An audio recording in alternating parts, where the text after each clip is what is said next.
Hi everyone, good afternoon. Welcome back to my channel Rimi expo. তোমরা কেমন আছো? আশা করছি তোমরা খুব ভালো আছো আর সুস্থ আছো। আমিও খুব ভালো আছি আর সুস্থ আছি। তো দেখতেই পাচ্ছ এখন হাওড়া ব্রিজের ওপর দিয়ে যাচ্ছি, বা গঙ্গার ওপর দিয়ে। তো আমি এখন যাচ্ছি বাড়ি, কারণ আমাদের কলেজে অলরেডি ছুটি পড়ে গেছে 1 তারিখ অবধি।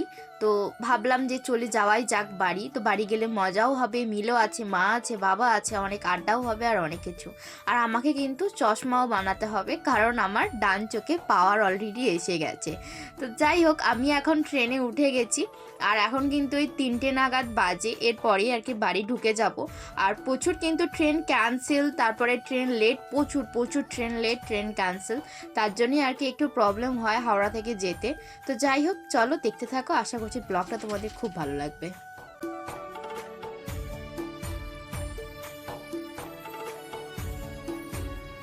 বাড়ি এসে দেখো একটা কমলা লেবু আর দুটো লেস নিয়ে কিন্তু বসে গেছি। গলার অবস্থা কিন্তু খুবই খারাপ, মানে কথা বলতে পারছি না, কথা বলার মাঝখানে আটকে যাচ্ছে। এই যে তোমাদেরকে ভয়েস দিচ্ছি না, আমি দিতে পারছি না, আমার এত কষ্ট হচ্ছে। যাই হোক, নিজের ঘরেতে শান্তিটাই আলাদা। নিজের রুমেতে এখন বসে আছি। আর এরপরে কাকিমা দিল সরু চাকলি আর গুড়, এটা খেয়েই কিন্তু আজকে রাত্রেবেলা শুয়ে পড়েছি।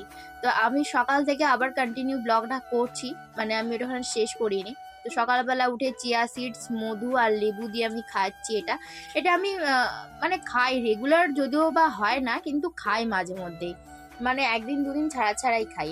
আর দেখতেই পাচ্ছ মা বাড়িতে কত গাছ লাগিয়েছে, কত শাক, তারপরে আরো অনেক কিছু গাছ লাগিয়েছে, ফুলের গাছ। আর দেখতেই পাচ্ছ মিলো ওপরে বসে আছে। আর মা এখানে করছে রান্না, এখানে মা টক করছে। তার কারণ সকাল সকাল রান্না হয় কেন, তোমরা তো সবাই জানো যে আমার বাবা সকালবেলা একদম খাবার দাবার নিয়ে দোকান চলে যায়। তার জন্য তো সকালবেলা রান্না করতেই হবে।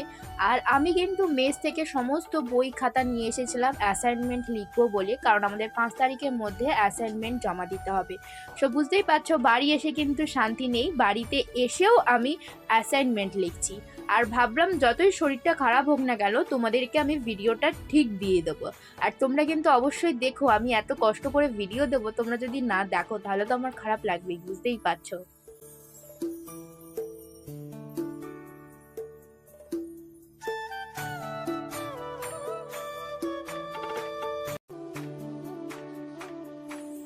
তারপরে দেখো স্নান টান করে এখন ভাত খেতে বসে গেছি। এখানে আছে টক, আর মা কিন্তু সবার জন্য মানে 3 জনের জন্য ভাত বেড়ে নিয়েছে। এখানে আছে শাকের তরকারি, আর এখানে আছে ভেটকি মাছ, আলু ফুলকপি দিয়ে তরকারি, আর এখানে পেঁপে সেদ্ধ। আর এখানে কিন্তু মা আগে প্রথমে মিলোর জন্য ভাত মাখছে, মাছ ভাজা আর সবজি সেদ্ধ দিয়ে।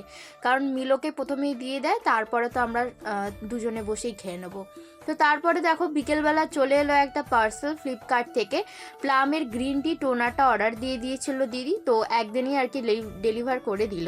তো যাই হোক, আজকের ব্লগটা এখানেই শেষ করছি। ব্লগটা কেমন লাগলো অবশ্যই কিন্তু কমেন্টে জানিও। তোমরা সবাই ভালো থেকো, সুস্থ থেকো, সাবধানে থেকো। দেখা হবে পরের ব্লগে।